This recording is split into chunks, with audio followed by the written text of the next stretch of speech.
Maris Racal admits breakup with Rico Blanco. Racal says that her split with the River Maya frontman is fresh. It had only been a few weeks since they called it quits.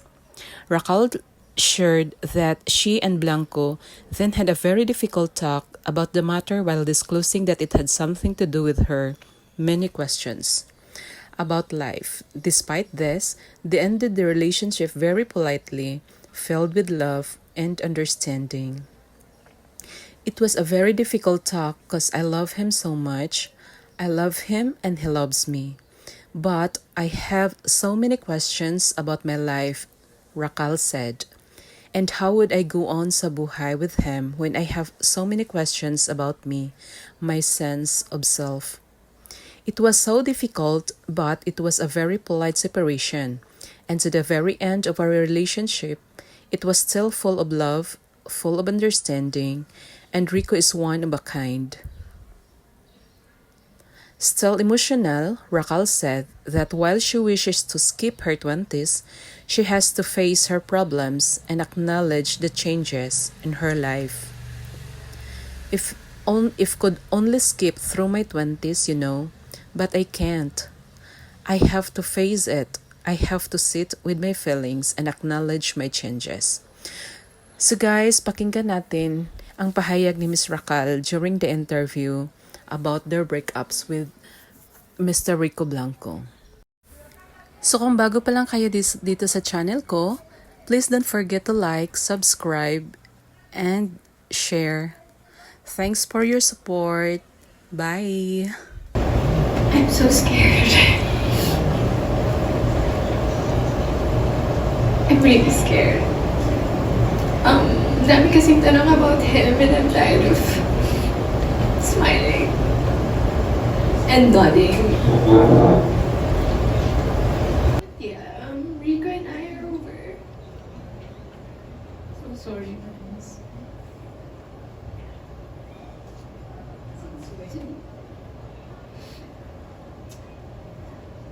Okay lang ba mag-share ka, Maris? Kasi parang emotional ka. It's fresh. It's been a few weeks. Loneliest, emptiest weeks I've ever experienced in my life. Nanonood lang ako ng Bluey. Ayun lang. Well,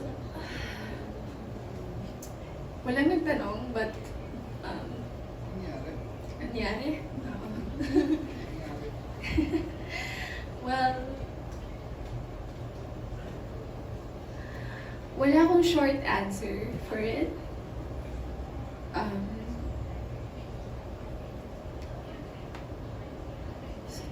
Hindi ko rin siya malabas ng isang statement lang kasi hindi ganun kadali. Hindi ganun kadali.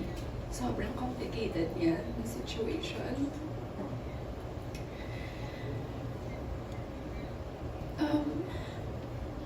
Rico and I, our universe was so beautiful. It was so full of love, laughter, music, everything. It's spontaneity, everything.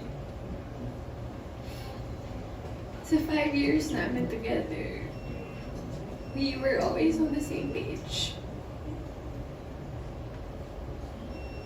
Always on the same page. But I don't know what happened to me. Maybe I turned to the next page and saw a new perspective sa life. I had visions of who I want to become, how I want to evolve. I'm so curious about the world. And the truth is, I am going through changes. And alam naman natin yan, change is either good or bad. But what I hate about change is that it's inevitable. Hindi mo siya matatakasan. And wala ka nang ibang gawin kundi you have to face it and confront it. Because it's been in the back of my head. So yeah, I told Rico about it. I told him my problems, my issues sa buhay. And he took it like a man.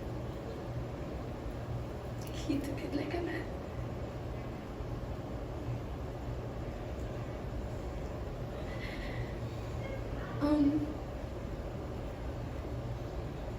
It was a very difficult talk because I love him so much. I love him and he loves me, but I have so many questions about my life and how will I go on sa buhay with him, and I have so many questions about me, my sense of self. It was so difficult. But it was a very polite separation. Up to the very end of our relationship, it was still full of love, full of understanding. And Rico is one of a kind.